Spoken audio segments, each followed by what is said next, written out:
Good morning, everyone. This is Scott Lutz, and welcome to another NIV reading of the day.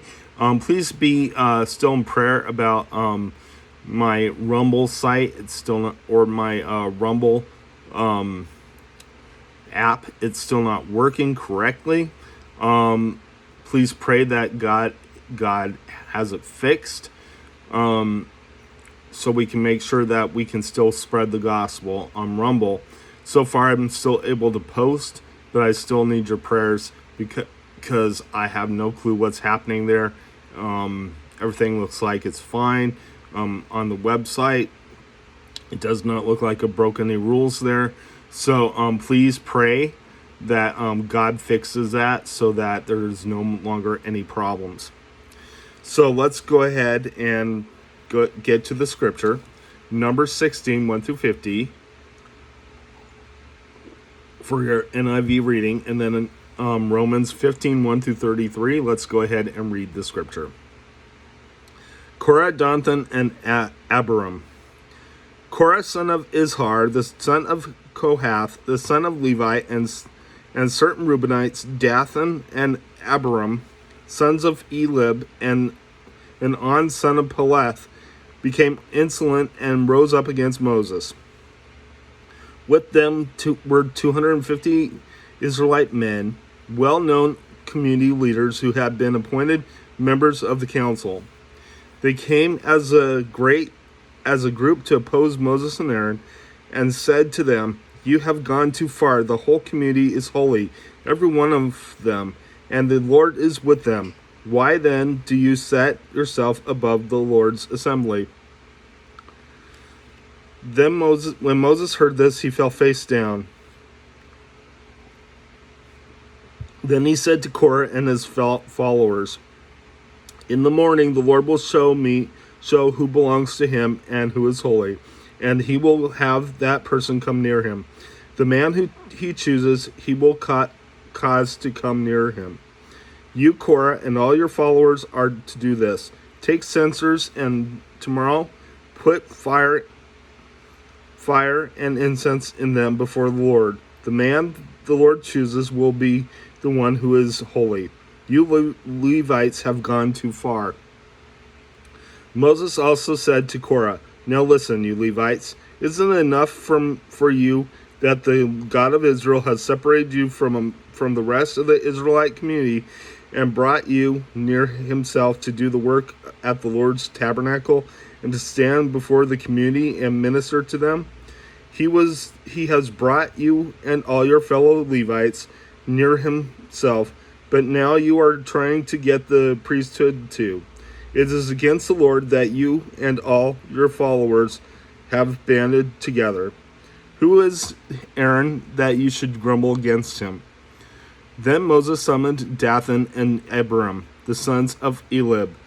But they said, "We will not come. Isn't it enough that you have brought us up out of the land flowing with milk and honey, and to kill us in the desert?" Funny how they forget they were oppressed in Egypt. "And now you also want to lord it over us. Moreover, you haven't brought us into a land flowing with milk and honey, or given us an inheritance of fields and vineyards. Will you gouge out the eyes of these men? No, we will not come." Then Moses became very angry and said to the Lord, "Do not accept their offering. I have not taken so much as a donkey from them, nor have I wronged any of them." Moses said to Korah, "You and all your followers are to appear before the Lord tomorrow, you and they and Aaron.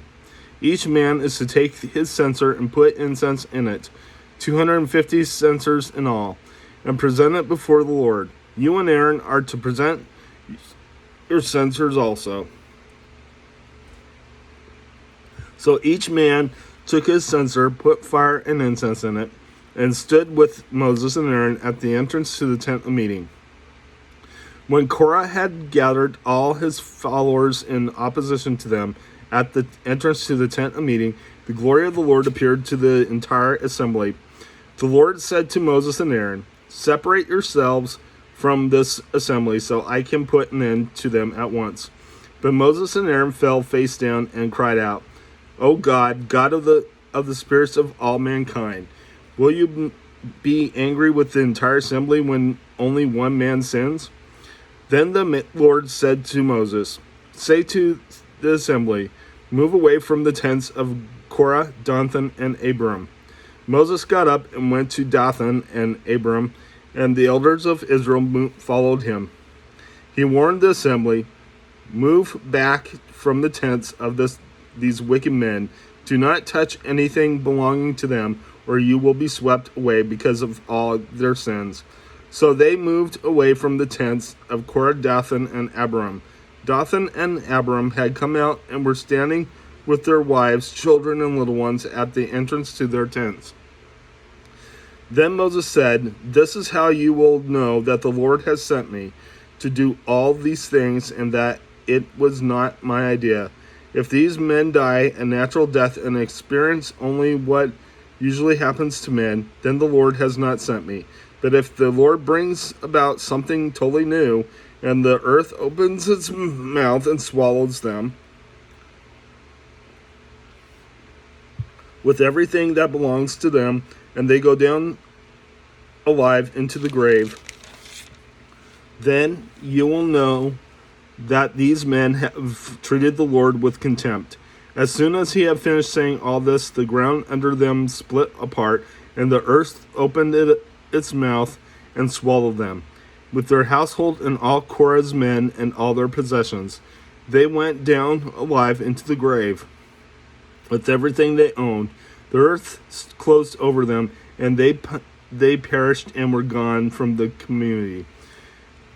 At their cries, all the Israelites around them fled, shouting, "The earth is going to swallow us too." And the fire came out from the Lord and consumed the 250 men who were offering the incense. The Lord said to Moses, "Tell Eleazar, son of Aaron, the priest, to make the censers out of the smoldering remains and scatter the coals some distance away, for the censers are holy." The censers of the men who sinned at the cost of their lives hammer the censers into sheets to overlay the altar, for they were presented before the Lord and have become holy. Let them be a sign to the Israelites.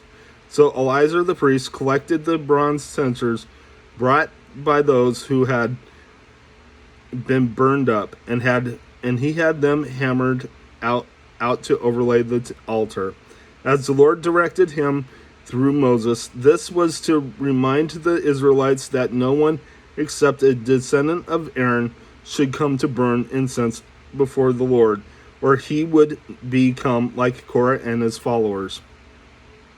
The next day, the whole Israelite community grumbled against Moses and Aaron. "You have killed the Lord's people," they said.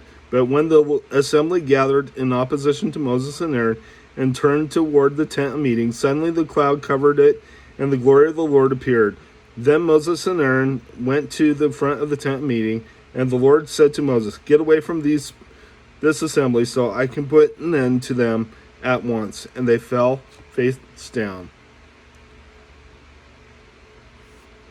Then Moses said to Aaron, "Take your censer and put incense in it, along with fire from the altar, and hurry to the assembly to make atonement for them. Wrath has come out from the Lord. The plague has started." So Aaron did as Moses said and ran into the midst of the assembly. The plague had already started among the people, but Aaron offered the incense and made atonement for them. He stood between the living and the dead, and the plague stopped. But 14,700 people died from the plague, in addition to those who had died because of Korah. Then Aaron returned to Moses at the entrance to the tent of meeting, for the plague had stopped. Let's go ahead and head to your New Testament reading.